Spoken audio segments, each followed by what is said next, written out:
अस्सलाम वालेकुम स्टूडेंट्स। तो आज जो हमारा थर्ड टेस्ट हुआ उसको अगर हम अब सॉल्व करेंगे तो उसमें क्या है कि सेम मेथड को हम यूज़ करेंगे। पहले क्वेश्चन फर्स्ट मेथड को, जिसमें हम पहले क्वेश्चन को रीड करेंगे और उसके कीवर्ड्स को हाईलाइट करेंगे और उसके बाद हम पैसेज को रीड करके उसके आंसर को टिक करेंगे। तो हमारे पास फर्स्ट क्वेश्चन है कि according to the passage ostriches use their wings to. तो ऑस्ट्रिचर्स जो है अपने विंग्स क्यों यूज़ करते हैं, किस लिए यूज़ करते हैं, क्या है कि यहाँ पे और हम हाईलाइट कर लेते हैं ऑस्ट्रिचर यूज़ देयर विंग्स टू, मतलब कि उसमें यूज़ का वर्ड जो है वो कीवर्ड है कि क्यों यूज़ करते हैं। उसके बाद सेकंड क्वेश्चन है according to the passage ostriches were originally found in, कि वो ओरिजिनली कहाँ पाए जाते हैं। तो ओरिजिनली यहाँ पे कीवर्ड है फाउंड, कि वो कहाँ पाए जाते हैं। उसके बाद क्वेश्चन नंबर 3 है कि as used in the paragraph 2, यहाँ पे पैराग्राफ 2 की बात कर रहा है, which is the best synonym of domesticated. तो हमने यहाँ पे क्या फाइंड करना है, इसका synonym of domesticated.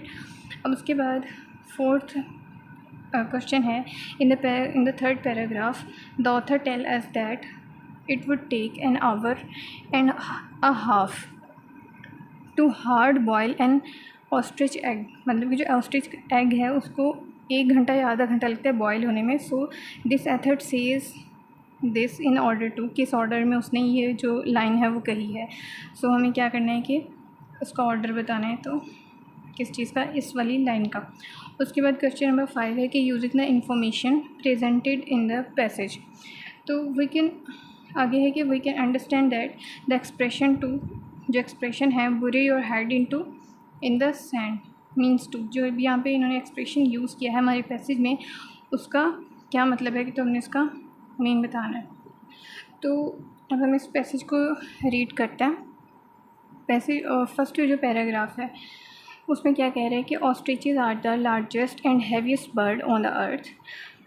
They can grow to be as tall as 9 feet and can weight as much as 250 pounds, means के 13 kilograms.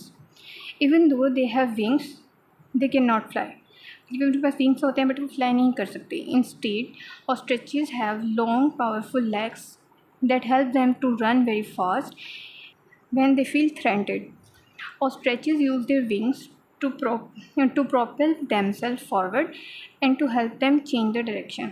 तो हमारे पास ये जो एक क्वेश्चन था कि वो जो अपने ऑस्ट्रिचेस हैं अपनी विंग्स क्यों यूज़ करते हैं। They use their wings to propel themselves forward and helps them to change the direction. First ये है कि ostriches use their wing to fly faster than most other birds. ठीक है, यहाँ पे हमें इन्होंने क्या बताया कि दे कैन नॉट फ्लाई, वो फ्लाई नहीं कर सकते, तो हमारा ऑप्शन ये ठीक नहीं है। उसके बाद जो सेकंड है move forward and change the direction, जो कि यहाँ पे इन्होंने हमें पहले ही मेंशन किया है कि propel themselves forward and helps to change the direction. तो हमारे पास यहाँ पे ऑप्शन बी करेक्ट होगा, क्योंकि थर्ड में है कि keep their eggs warm in the nest. तो ये यहाँ पे बात नहीं हुई, यहाँ पे क्या बात हो रही है कि वो क्यों यूज़ करते हैं। अब उसके बाद है कि ऑस्ट्रिचेस आर, नेक्स्ट पैराग्राफ है कि ostriches are native to Africa. हमने इन्होंने क्वेश्चन नंबर 2 में पूछा था कि according to the passage ostriches were originally found in, तो वो कहाँ पाए जाते हैं। तो ostriches are native to Africa, तो इन्होंने क्या बताया कि कहाँ के नेटिव्स हैं, ये अफ्रीका के हैं। उसके बाद आगे पढ़ लेते हैं कि their Africa where they still live in the desert area and dry open grassland called the savannas. अब ostriches can also be found in the zoos all over the world. Humans have domesticated the ostriches. तो यहाँ पे जो domesticated word use हुआ है ये हमारे पास question number 3 में है कि इसका बेस्ट सिनोनिम क्या होगा। पहले हम ये पढ़ लेते हैं कि यहाँ पे इसकी मीनिंग क्या बन रही है कि humans have domesticated ostriches. So now ostriches live in the farms in over a dozen countries including the US, United States, China, India, Japan, Brazil and Costa Rica.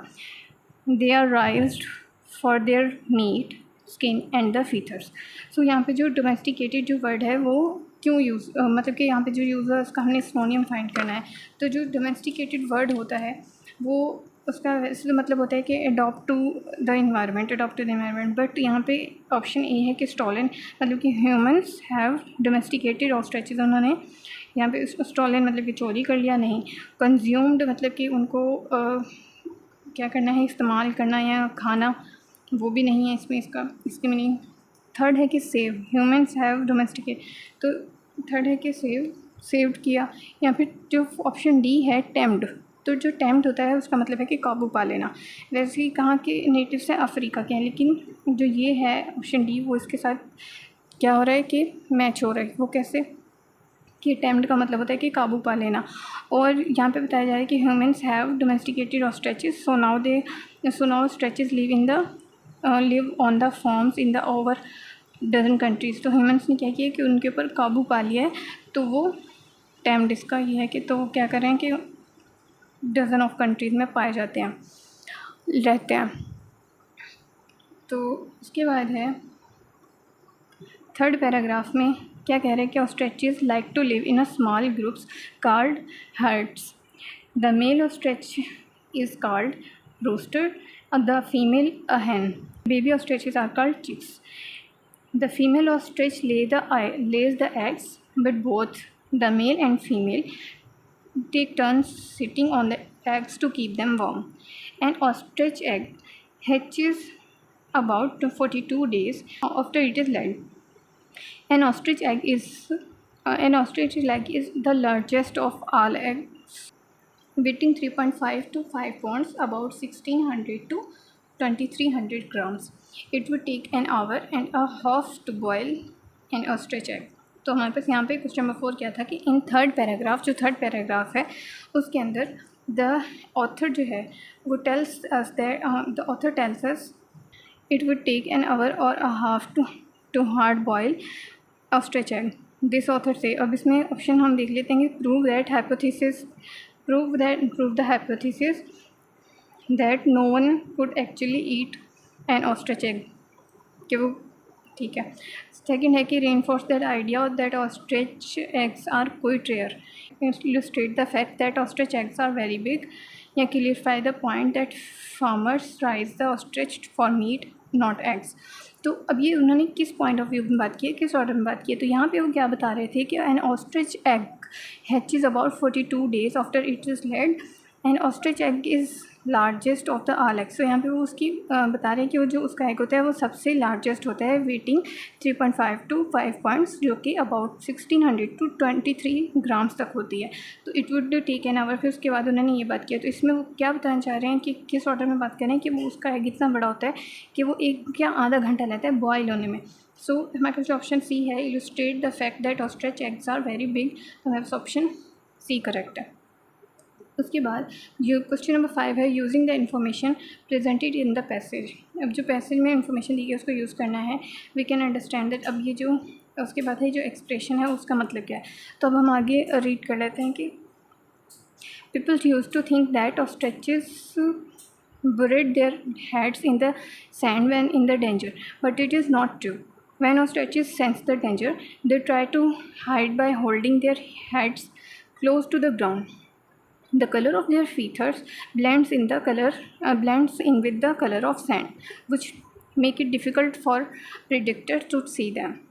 Even so, we still use this expression, कि हम ये वही expression की बात होगी कि हम ये वाला जो एक्सप्रेशन है स्टिल यूज़ करते हैं, to bury your head in the sand, to describe someone who refuse to recognize or deal with the problem. तो अब यहाँ पे इसके मतलब बताना है कि ऑप्शन ए है lay your head close to the ground when in danger, B है refuse to acknowledge a problem, third है हाइड योर अप्रोचिंग प्रेडिक्टर्स, या फिर डी है hope for a bad situation into become better. But यहाँ पे क्या क्या है कि हम किस लिए यूज़ करते हैं, टू डिस्क्राइब समवन, किसी को ये चीज़ डिस्क्राइब करने के लिए, किसी को ये डिस्क्राइब करने के लिए who refuse to recognize or deal with the problem, जो कि रिफ्यूज़ करा हो अपनी जो प्रॉब्लम है उसको डील करने के लिए या रिफ्यूज़ करने के लिए या फिर रिकोगनाइज करने के लिए। तो हमारे पास जो ऑप्शन बी है उसमें कह रहा है कि refuse who to means to refuse to acknowledge a problem, तो ऑप्शन बी करेक्ट है। अब उसके बाद हमारा जो नेक्स्ट पार्ट है कि find the errors. In the given sentences. तो फर्स्ट सेंटेंस है कि Sonia is teaching in the class, ठीक है, बाय प्रोफेसर खान। तो इसमें एरर कहाँ पे है? सोनिया इज़ हेल्पिंग वर्ब ठीक यूज़ है, टीचिंग और टीच करिए कंटिन्यूस टेंस है, in the class, okay, by the professor Khan. लेकिन अब यहाँ पे एरर किस चीज़ में है? बाय में है। वो क्यों? क्योंकि जो अगर यहाँ पे क्या कह रहा है कि सोनिया इज़ टीचिंग, यहाँ पे डायरेक्ट बता रहा है कि सोनिया जो है वो टीचर है, तो ऑब्वियसली तो वो क्या करिए? टीचिंग करिए। तो अब यहाँ पे क्या इन्होंने यूज़ किया है कि बाय यूज़ किया है। बट सानिया अगर एक टीचर है और वो किसकी क्लास में पढ़ा रही है? प्रोफेसर खान की क्लास में पढ़ा रही है, तो यहाँ पे बाय की जगह क्या यूज़ होगा? ऑफ यूज़ होगा। तो हमारी एरर किस में है? सी में। अब क्वेश्चन नंबर 7 क्या है कि the anniversary in the mall was celebrated by Shahida and शाविया।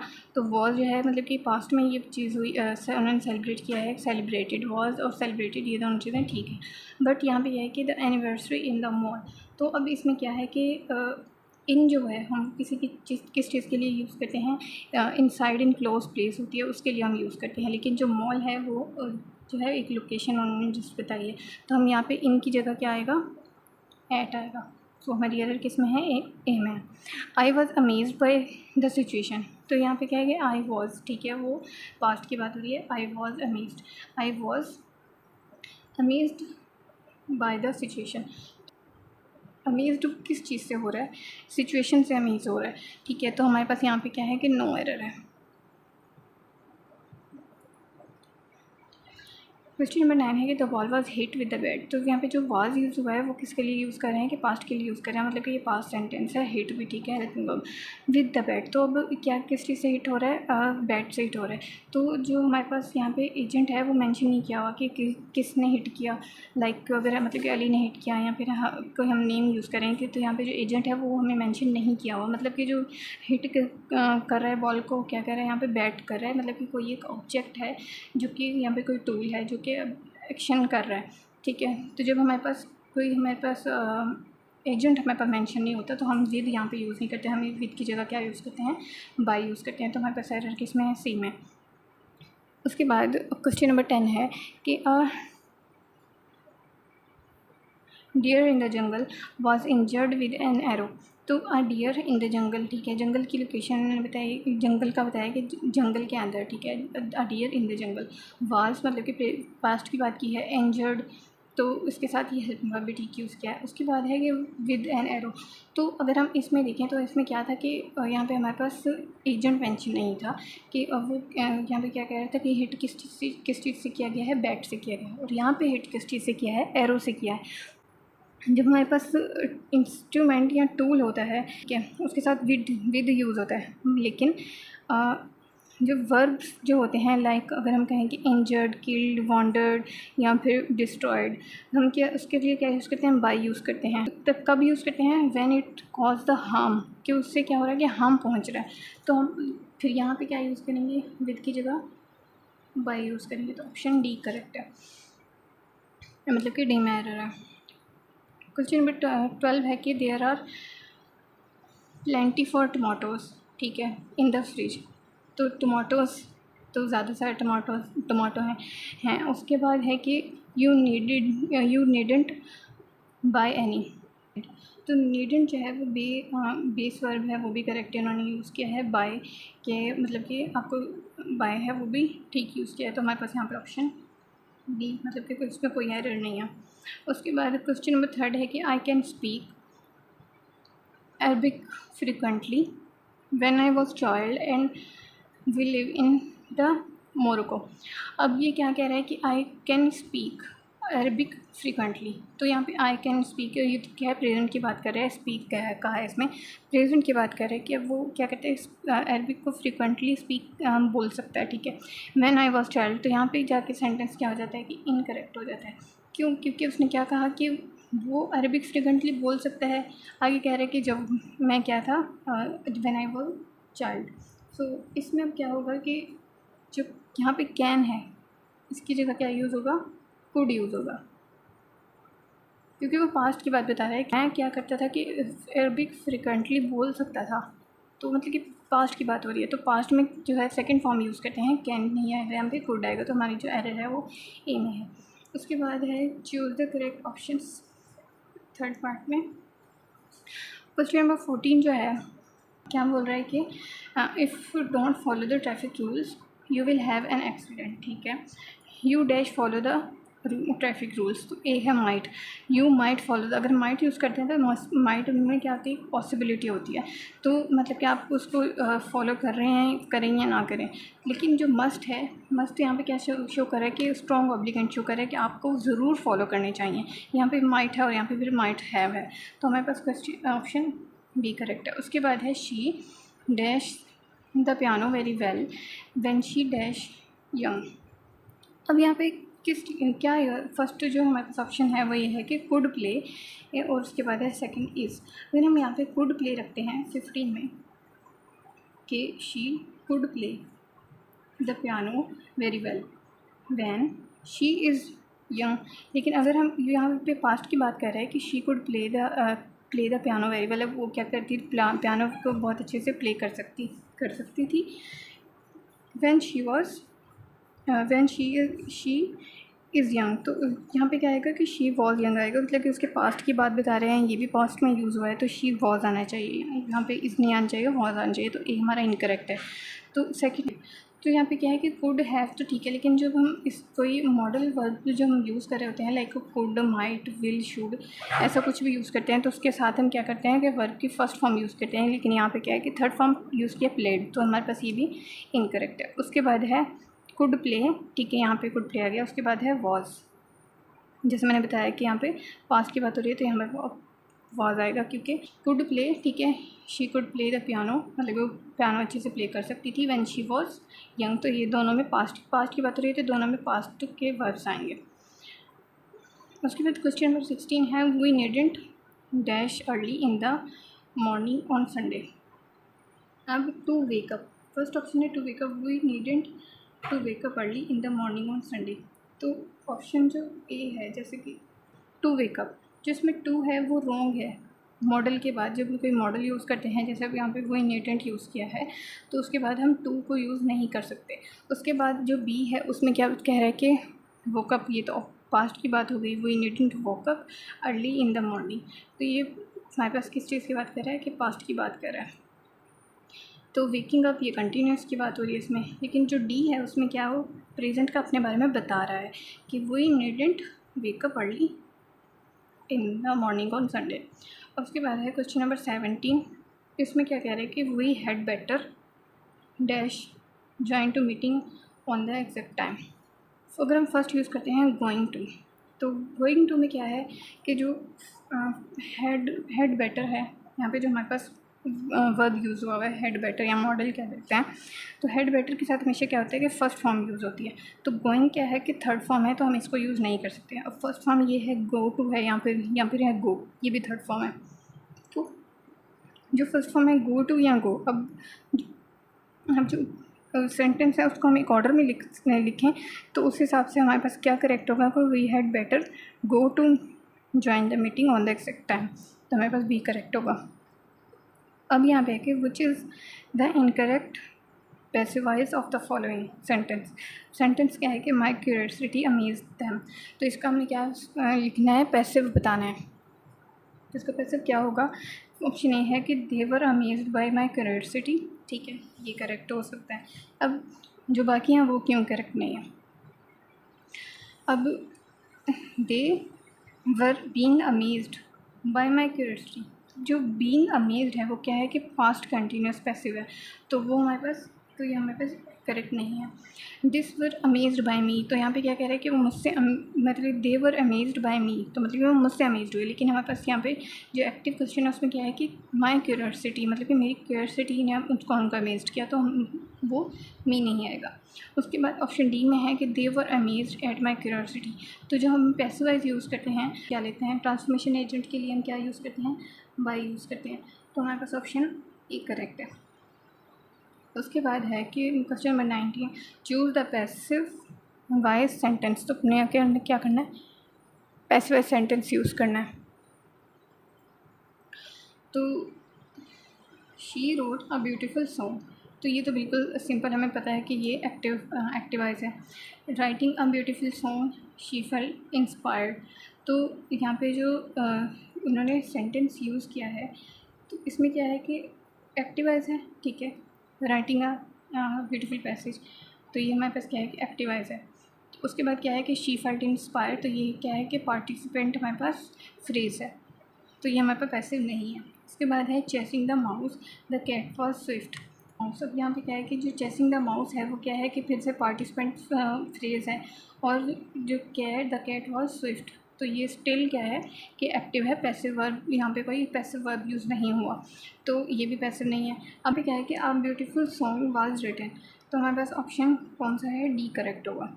कि मतलब कि जो ब्यूटीफुल सॉन्ग था वो लिखा गया था, ये ऑब्जेक्ट यहाँ पे आ गया क्या, ब्यूटीफुल सॉन्ग, उसके बाद उन्होंने बताया कि वॉज रिटन, तो जो स्ट्रक्चर है यहाँ पे पैसिव वॉइस की वो ये वाली है। उसके बाद and use of modal auxiliary verb is incorrect, option A है he can be able to complete this assignment today, तो जो कैन और यहाँ पे क्या यूज़ कर रहा है कि कैन, ठीक है। उसके बाद है बी एबल टू, जो कैन है और बी एबल टू है, ये दोनों क्या है कि एक्सप्रेस क्या कर रहे हैं, एबिलिटी का एक्सप्रेस कर रहे हैं।